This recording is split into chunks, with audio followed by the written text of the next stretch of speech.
میرے محمد کو دیکھنا، بات توجہ سمجھنا، یہاں بعض غلط فہمیاں اور آگئی، ایک غلط فہمی اور آگئی، اور غلط فہمی کیا ہے؟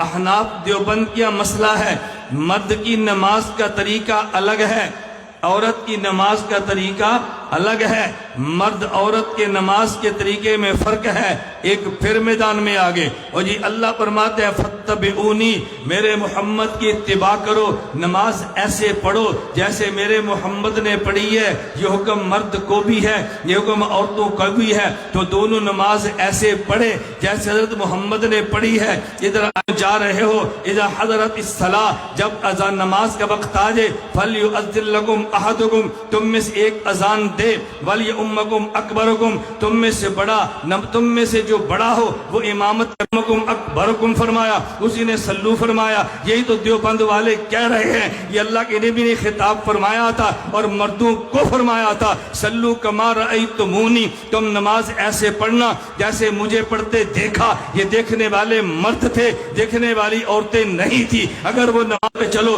میں نے سوال اٹھایا اللہ نے یہ کیوں نہیں فرمایا فَاتَّبِعُونِی فَاتَّبِعُوا، یہ اللہ یہ کیوں نہیں فرماتے میرے محمد؟ فرمایا نہیں، قل، میرے نبی تم بتاؤ، اگر تمہیں محبت کا دعویٰ ہے تو میری اتباع کرو۔ یہ نہیں کہا ان کنتم تحبون اللہ میرے سفیر کی بات ماننا، میرے محمد کی بات ماننا۔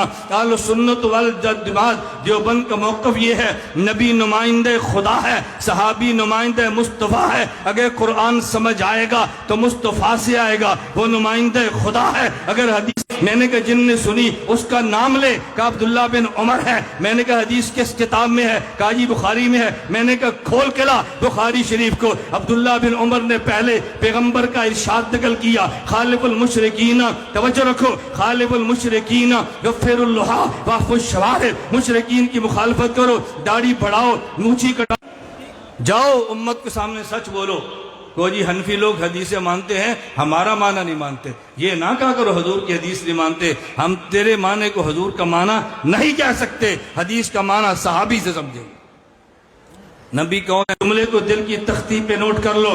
ہم کہتے ہیں حضور یہ اللہ کے آخری نبی ہیں، جب حضور دنیا میں آئے ہیں نبوت ختم ہو گئی ہے، جب حضور گئے ہیں تو صحابیت ختم ہو گئی ہے، آپ کے آنے پہ نبوت ختم ہے۔ کیوں جاتی ہے؟ وہ دیکھتا ہے ماں کے در جاتی ہے۔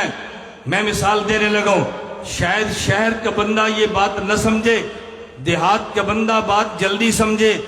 آپ سڑک پہ گاڑی پر جا رہے ہیں، آگے آدم موجود ہے، کیا سواری کو روک دو، سواری سے اترے ہیں، ایک جگہ پہ بیٹھے، جیسے آدمی قضائے حاجت کے لیے بیٹھتا ہے، بیٹھے اٹھ کے چل دیے۔ اور خادم نے پوچھا حضرت آپ کو ضرورت نہیں تھی حاجت کی، سواری تیری عقل میں نہیں آتی، تو مانتا ہے؟ کہا یہ عقل میں نہیں آتی، میں پھر بھی مانتا ہوں۔ وجہ کیا؟ اس نے کہا میں ابو جہل ہوں، میں عقل کی بات مانتا ہوں، محمد کی نہیں مانتا۔ کہا جی میں ابو بکر ہوں، میں نے کلمہ عقل کا نہیں پڑھا، میں نے محمد کا پڑھا ہے۔ پھر میں ایک بات کہہ رہا ہوں جو عقل کی بنیاد پہ